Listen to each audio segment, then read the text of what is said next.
Oke, sekarang kita akan membahas tentang pemanfaatan teknologi dalam assessment. Nah, kemarin sudah membuat mind map masing-masing ya tentang bagaimana keuntungan penggunaan teknologi dalam assessment. Nah, sekarang saya akan menunjukkan mind map yang saya buat tentang keuntungan dalam penggunaan teknologi dalam assessment. Nah, kalau diperhatikan dari mind map ini, saya membuat ada 4 keuntungan besar gitu ya, yang kemudian kemudian saya buat sub keuntungannya begitu ya. Yang pertama tuh ada waktu yang lebih singkat. Jadi dalam menggunakan assessment tentu waktu administrasinya menjadi lebih singkat, dan itu sangat menguntungkan bagi konselor. Kenapa? Karena melalui teknologi lah yang akan memonitor, menilai, dan menginterpretasikan hasil dari assessmentnya, sehingga konselor tidak perlu lagi membuang waktu untuk melakukan itu.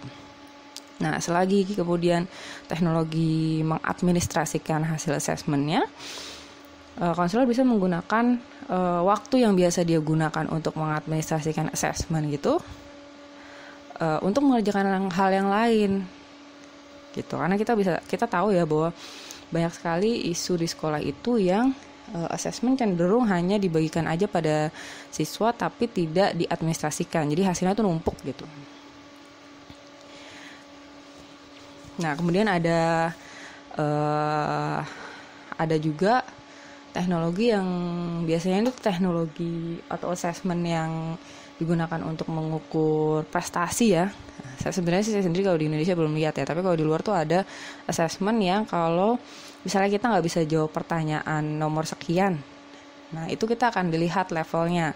Kalau misalnya ternyata itu adalah level untuk kelas 5 SD misalnya, kita nggak bisa jawab, maka kita nggak akan dikasih soal lain yang levelnya lebih susah, misalnya levelnya untuk kelas 6 SD. Nah itu tuh ada teknologi yang bisa melakukan itu gitu. Nah, kemudian keuntungan besar lainnya adalah bahwa asesmen berbasis teknologi itu tidak punya penilaian terhadap fisik responden. Kan beda kalau misalnya konselor yang melakukan asesmennya. Dia akan melakukan penilaian fisik terhadap responden sehingga akan mempengaruhi hasil interpretasinya. Sementara kalau misalnya menggunakan teknologi kan tidak.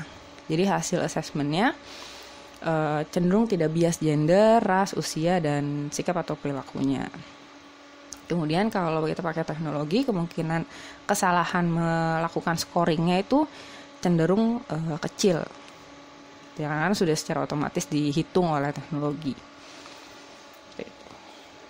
Kemudian keuntungan besar yang ketiga adalah melalui teknologi kita tuh lebih mudah merekrut partisipan yang besar. Nah, di sini saya tulis ada yang namanya norming group. Kalau misalnya kamu ingat dalam mata kuliah assessment tuh ya, kita kan membuat norming group ya.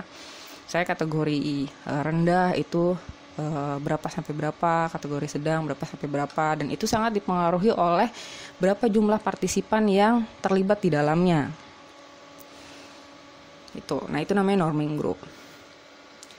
Nah, lewat teknologi tuh kita bisa melibatkan banyak orang dan beragam gitu. Jadi dengan karakteristik yang beragam. Kemudian individu-individu yang tinggal di tempat yang terpencil gitu ya, dia mungkin bisa mengakses assessment itu. Misalnya kalau dia di assessmentnya tersedia di internet gitu ya, dia kan bisa mengaksesnya tanpa harus kemudian datang ke seorang psikolog atau psikiater atau konselor untuk mengetahui tentang kondisinya dia. Nah, selain itu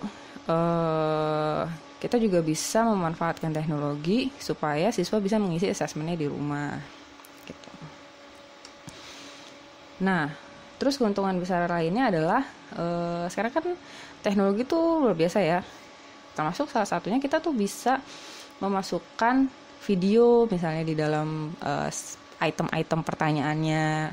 Kan kalau misalnya kita nggak pakai teknologi masih paper based kan nggak mungkin kita masukin video. Tapi kalau kita menggunakan teknologi, nah kita bisa tuh memasukkan teknologi lain atau media seperti video dalam item-itemnya.